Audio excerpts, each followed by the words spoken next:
Rachel. Rachel tertunduk takut kalau dia sampai dipecat, sedangkan Arya menatapnya dengan jantung yang berdebar-debar. Kamu tidak saya pecat, saya hanya memberikan nasihat. Hati-hati kalau berjalan apalagi sedang membawa minuman atau makanan. Saya anggap semua ini hanya kecelakaan kerja. Lain kali hati-hatilah, karena selain mengecewakan pelanggan juga bisa membuat pelanggan dan orang lainnya menjadi tak nyaman. Ucap Arya. Rachel mengangguk dan menunduk. Kamu sedang ada masalah? Tanya Arya. Tidak Pak, saya baik-baik saja. Rachel tak mau bicara apapun, terutama masalah keluarga. Bahkan masalah Adelia yang sudah membuatnya terjatuh dan membuat pengunjung marah.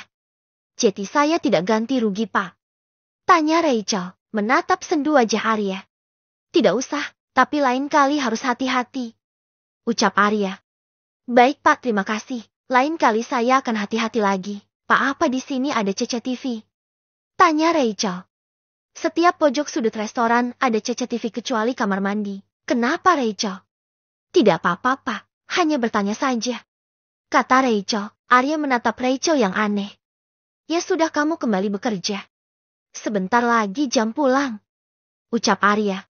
Kemudian Rachel turun, dan pengunjung sudah tak ada karena tahu batas sampai jam 5 sore. Rachel, kamu disuruh ganti rugi ya? Tanya Mbak Risma. Tidak Mbak, hanya disuruh hati-hati saja. Ucap Rachel. Dari arah 6 meter Adelia mendengar ucapan Rachel. Dia menyunggingkan senyum dan tatapan tak suka. Harusnya sih ganti rugi. Bisa 2 hari gaji kamu itu ganti ruginya. Kok bisa tidak ganti rugi? Pasti ada sesuatu. Ucap Adelia. Ada sesuatu apa maksudnya Adel? Tanya Nuri. Ya, kalau tidak gatal ya dengan rayuan maut. Ucap Adelia, yang begitu terlihat tak suka sama Rachel. Rachel tak mau ribut-ribut cari masalah. Biarkan saja. Sudah, biar saja dia mau bicara apa. Ucap Rachel pelan pada Nuri dan Risma. Jam pulang seperti biasanya Rachel sholat dulu di mushola karena waktu sudah menunjukkan hampir waktu maghrib. Begitu juga Arya. Saat jam pulang Rachel malah asik duduk di halaman resto dekat security jaga, sambil menunggu Gojek yang datang. Rachel mau pulang bareng? Tanya Arya. Tidak usah Pak, aku nunggu saja, Pak Arya duluan saja. Ucap Rachel. Sudah ayo, bareng saja, jangan sungkan. Paksa Arya. Karen melihat jam sudah jam 7 malam. Akhirnya Rachel pun mau nebeng dengan Arya. Di mobil Arya dan Rachel diam-diaman, tak banyak bicara. Rachel seperti menyimpan beban yang berat di pikirannya.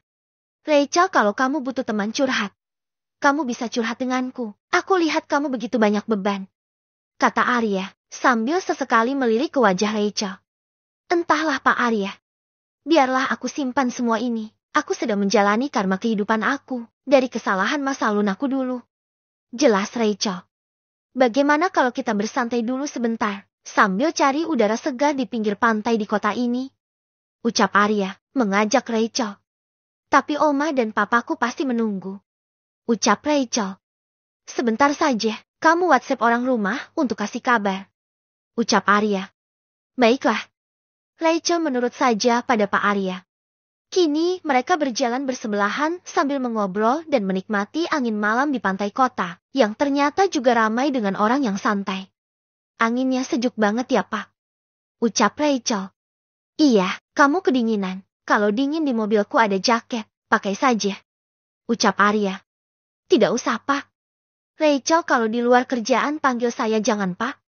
Kata Arya, menatap wajah Rachel. Lalu apa Pak? Aku bingung. Kan Bapak atasan saya. Yaitu kan kalau di restoran saja, panggil Mas Arya saja. Ucap Arya, yang ingin dipanggil Mas. Oh iya Mas Arya. Ucap Rachel sedikit canggung. Kemudian mereka duduk di tepian pantai sambil menikmati teh hangat. Rachel, aku boleh bertanya? Ucap Arya. Apa Pak? Mas Arya. Arya tersenyum sambil geleng-geleng kepala. Apa kamu kakak dari Nona Mentari? Tanya Arya tiba-tiba, membuat Rachel terdiam dan menatap ombak pantai yang cukup besar. Kenapa Mas Arya tanya itu? Apa Mas Arya sudah tahu sebenarnya? Ucap Rachel. Tidak, saya hanya mendengar sedikit percakapan kamu tadi dengan Nona Mentari yang bilang kalau kamu kakaknya. Kata Arya. Rachel terdiam. Dia memang ingin sekali curhat dengan seseorang, namun dia takut salah orang dalam bercerita tentang kehidupannya. Namun dia merasa Arya orang yang baik. Ya, aku ini kakaknya Mentari yang sudah membuat kesalahan yang begitu membekas di hati Mentari sejak kami kecil. Ucap Rachel akhirnya jujur pada Arya. Arya menatap wajah Rachel dengan sedikit terkejut. Jadi, benar kamu kakaknya Mentari pemilik restoran? Tanya Arya memastikan. Rachel hanya mengangguk saja. Ya, memang kalau aku perhatikan kalian sedikit mirip, hanya rambutmu tak sebule adikmu. Kata Arya. Karena kami satu ayah dan berbeda ibu. Dan ibu kami sudah sama-sama tiada. Jelas Rachel. Oh.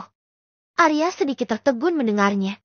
Kalau Mentari ditinggal sejak usianya 7 tahun, sedangkan aku belum lama ini, baru beberapa bulan yang lalu. Kini Rachel juga menceritakan kisah kelam masa lalunya bersama Mentari yang selalu dia jolimi, dan ambisi Oma Sukma untuk mendapatkan cucu keturunan laki-laki. Rachel juga menceritakan kekejaman keluarganya pada Mentari, hingga karma yang mereka dapat saat ini. Arya sampai terbengong mendengar cerita hidup Mentari dan Rachel yang justru saat ini berada di posisi kebalikannya. Mas Arya pasti menyesalkan berteman denganku. Aku ini orang jahat, Mas. Bahkan jahat sama saudara sendiri. Mungkin kalau bicara penyesalan, aku saat ini sudah sangat menyesal dan menyadari semuanya. Aku juga maklum kalau Mentari tak mau memaafkan aku. Jelas Rachel.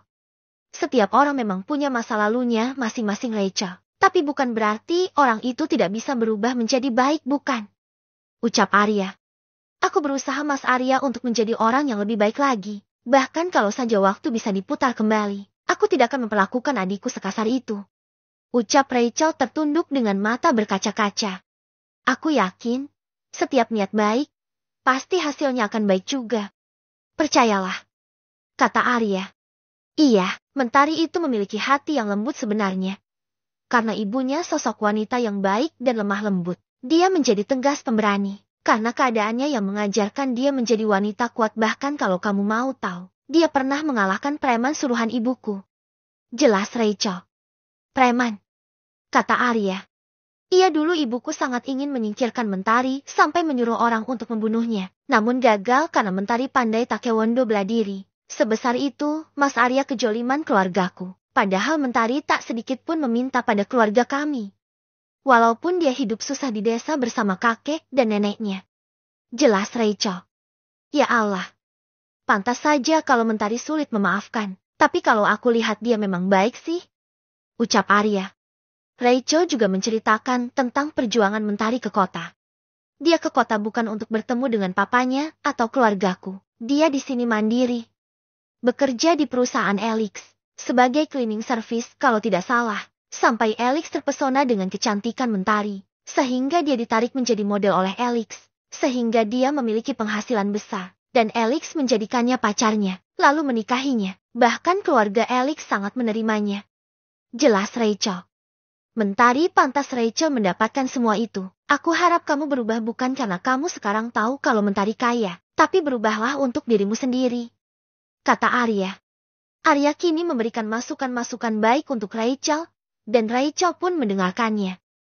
Mentari ikut ke kantor Elix. Jadi Mentari sudah tahu kalau Rachel bekerja